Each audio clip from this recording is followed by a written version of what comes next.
mungsuhku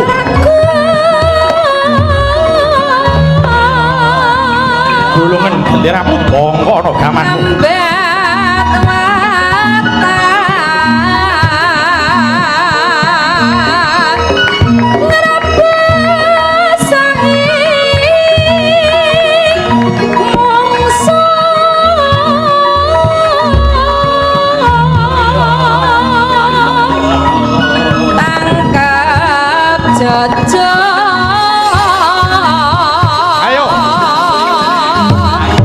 munyuke major ini kantaran bau lebih bareng lekane ati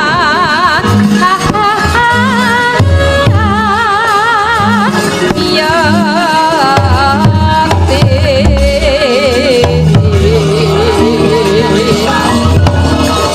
dingoleno prapte lampus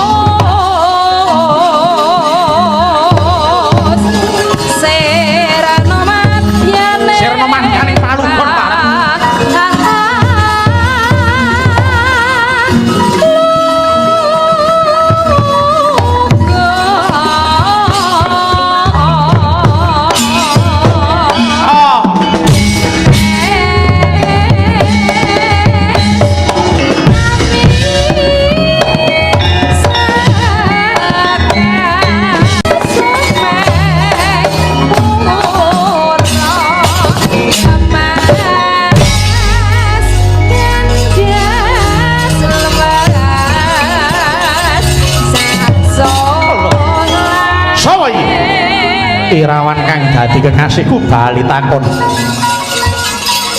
Tumenggung Bento Prakoso ndi sing aran Begawan Partosoba kon maju rene ora sah nyumbari sing ora ana anake lanang Ayana wah edian soroh nyawa kowe soroh nyawa mungsuh karo aku lah wong lakume klemak-klemek ngidak telek ora pendek manuk-manuk nyumbari karo aku mokal kowe bisa mungsuh karo Prakoso seblakno dadamu para cobanan mati kaya to kandhane kok maido kowe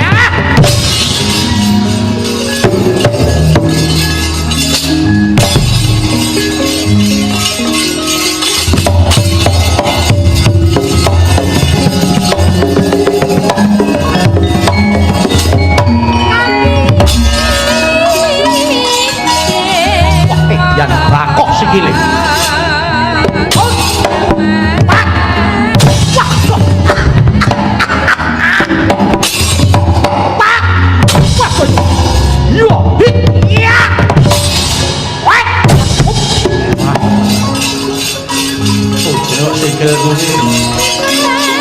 pakem rime budang singe benara kala parah oh oh oh oh hai oh oh parah as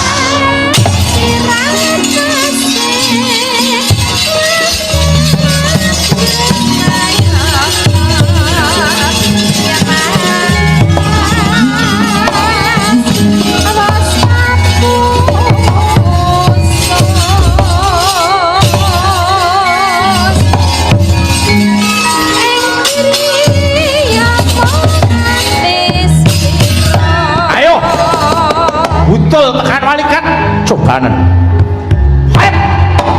iya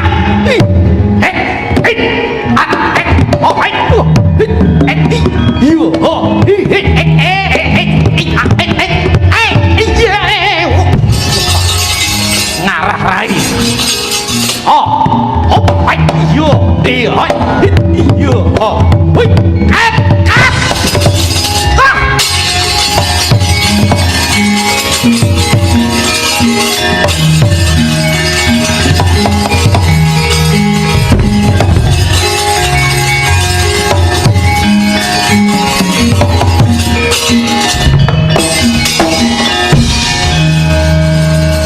kabeh wadya balangga sela mangleng semingkir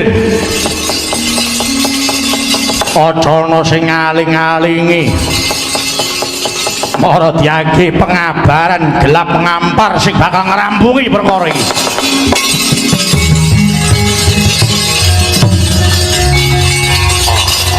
wah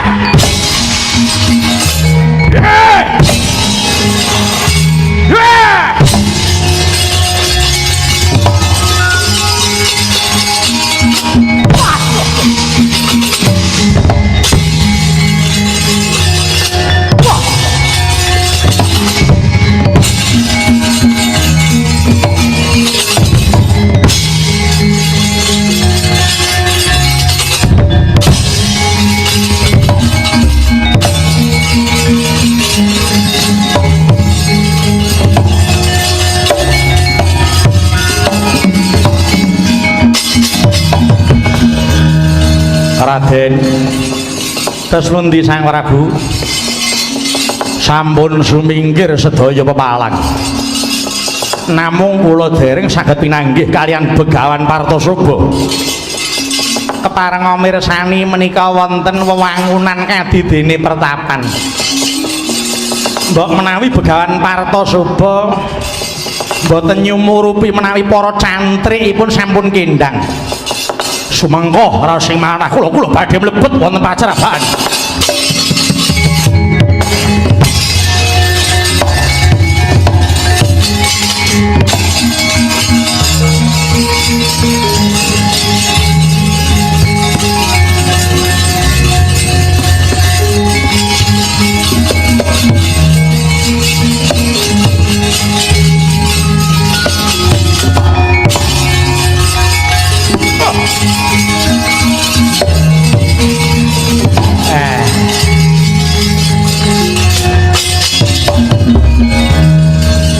menika sinten wonten tiyang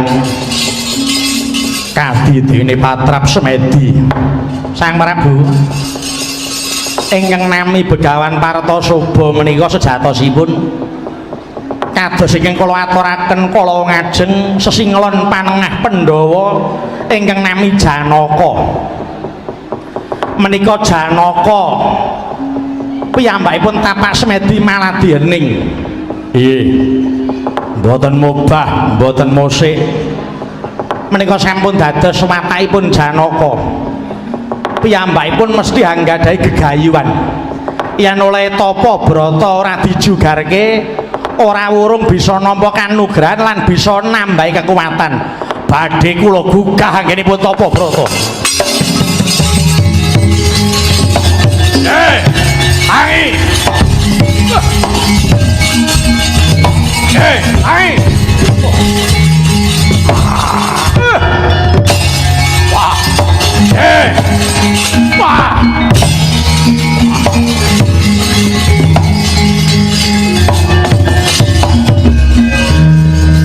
boten mubah boten musik pancen kampiun tenan pancen elok Janaka nyuwun pangapunten Raden menawi kula tingali menika mboten sakbaening tiyang tapak semedi awit kadidene tiyang ingkang nembe ngraga sukma lajeng prayogining lampah menika badhe kula puja supados dados reca mereka sambadan ingkang sampun Janaka wujud reca tumuli badhe kula aturaken dhateng Prabu Duryudana tan samar pamoring sukma dinukma ya winah ya ing asepi sinimpen telenging kalbu pambukaning warana tarelen saking liyep layaping aluyut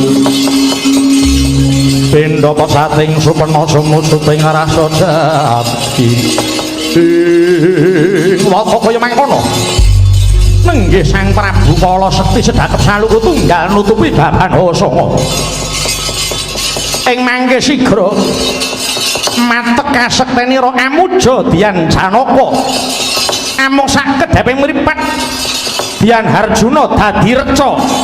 kagiat Patih Arya sing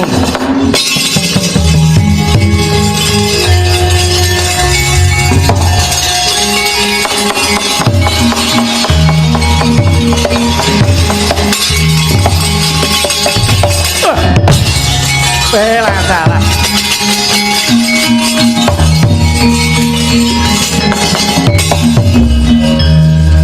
ilang wujude menungso jelek dadi reca